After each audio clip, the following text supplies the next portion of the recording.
in 1942, 80 years ago, I took $114.75, every penny I'd saved, and I bought 3 shares of City Service Preferred.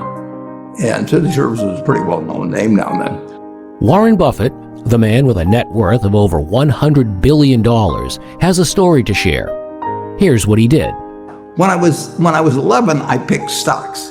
I had the whole wrong idea. I was interested in watching stocks, and I thought stocks were things that went up and down, and I charted them. I read books on technical analysis. I read Edwards and McGee. I think that was the classic then. Hundreds and hundreds of pages. And I read that whole thing over and over again. I read Garfield, Drew, I read everything. And I thought, the first 8 years, I thought the important thing was to predict what a stock would do and predict the stock market. And then I read Ben Graham, when I was 19 or 20. And I realized that I was doing it exactly the wrong way. But it didn't hurt that I had that background and everything. I rejiggered my mind and when I read the book, The Intelligent Investor. And from that point, I never bought another stock. I bought businesses that happened to be publicly traded. But I became an owner of a business, and I did not care whether a stock went up or down the next day or the next week or the next month or the next year, and I didn't have any idea what it would do. I didn't know what the stock market would do, but I knew businesses. To have success in the long run, you've got to love what you do. Buffett believes that finding your passion and sticking to it is the key to success. By doing what you love, you'll have the motivation to keep going even when things get tough. I'm a bright guy who's terribly interested in what he does. So I've spent a lifetime doing it, and I've surrounded myself with people that bring out the best in me. And you don't need to be a genius in what I do. That's the good thing about it. If I went into physics or a whole lot of other subjects, I'd be an also-ran. But I am in a game that you don't need. You probably need 120 points in IQ, but 170 doesn't do any better than 120. Maybe worse, probably do worse. But you don't really need brains. You need the right orientation. 90% of the people pull the figure out of the air, but 90% of the people that buy stocks don't think of them the right way. They think about something, they hope goes up next week. And they think about the market or something, they hope goes up. And if it's down, they feel worse. I feel better. And I hope it goes down when I buy it because I'll buy more. I try to keep my competitive spirit in a game where I can win. I do know this. When I want to do something, I always want to do it big. I put my whole net worth in City Service Preferred. March 11, 1942. I have never had less than 80% of my money in American business. You can call them stocks, but I see them as American business. Buffett's success speaks for itself. By investing in strong, stable businesses over the long term, he became one of the richest people in the world. I've owned a piece of American business for at least 80% at all times. I don't want to own anything else. I want to own a home and things my family wants and all that. But owning 5 homes doesn't mean anything to me because I'm going to be happy in one home, and there's a certain amount of things that go wrong with everything. And if I got 2 homes, I know I've got more problems and I don't have more happiness. I would have to honestly say that what makes me happiest is what I'm doing. I enjoy 2 things about it. One, I know I'll win over time.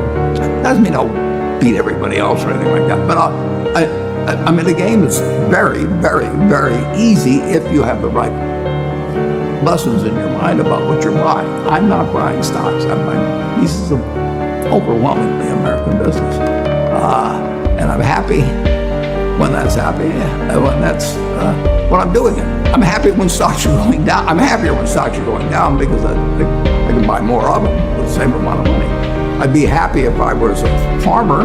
I'd want farmland to go down so I could buy more acreage. If I was, it just makes sense. And I'll tell you the second thing I really like. I like being trusted. And, I would rather do what I do with partners than do it sitting in a room myself, even though I might make more money that way. I need to know that I think that Berkshire Hathaway is going to be worth more money someday down the road. Not tomorrow. I want it to go down if I'm buying something. And I would say this, the world has changed a lot since that report was written. But the world changed a lot in 2000, 2 years ago. Let's pretend there is no stock market.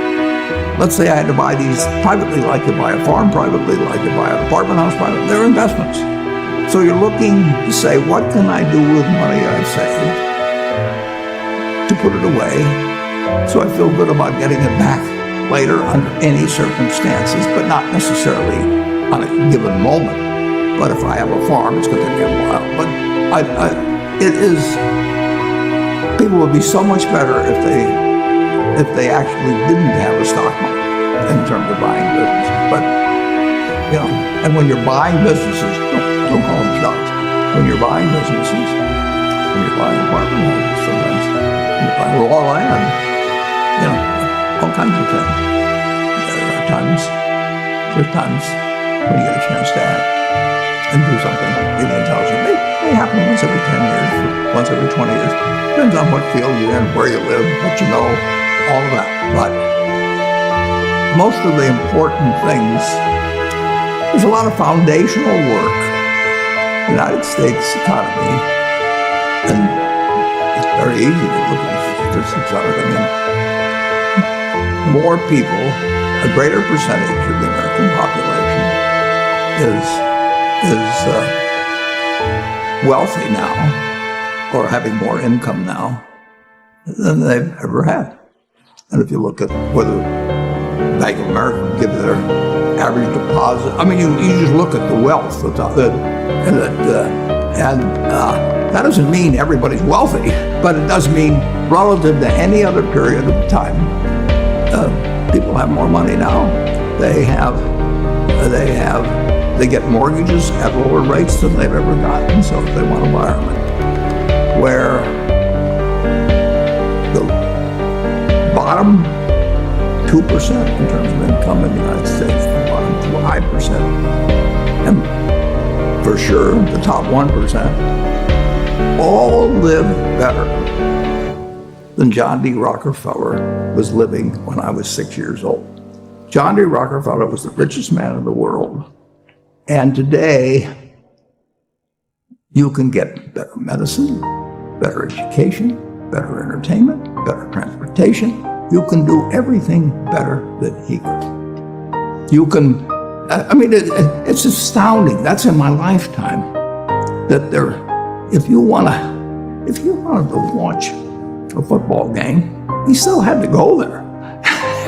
and I can sit there with this big screen, and they keep showing me the replay, so that explaining to me what happened and everything. And maybe everybody doesn't have a screen as big as mine, but damn near everybody has a screen or an iPhone or a computer or access to one, and they have access. When I was born, the dentist didn't use Novocaine. There's no country that's done what our country's done. If you go back 3 of my lifetimes, are looking at less than 1% of the world's population, closer to half of 1%. Half of 1% of the people in the world are sitting in this land. They don't work harder than people in all the rest of the world. In terms of hours of unpleasant labor, everybody's got hours of unpleasant labor in those days practically. They don't come laden with gold, and they are half of 1%. And they work the same hours, they got the same IQs. They may be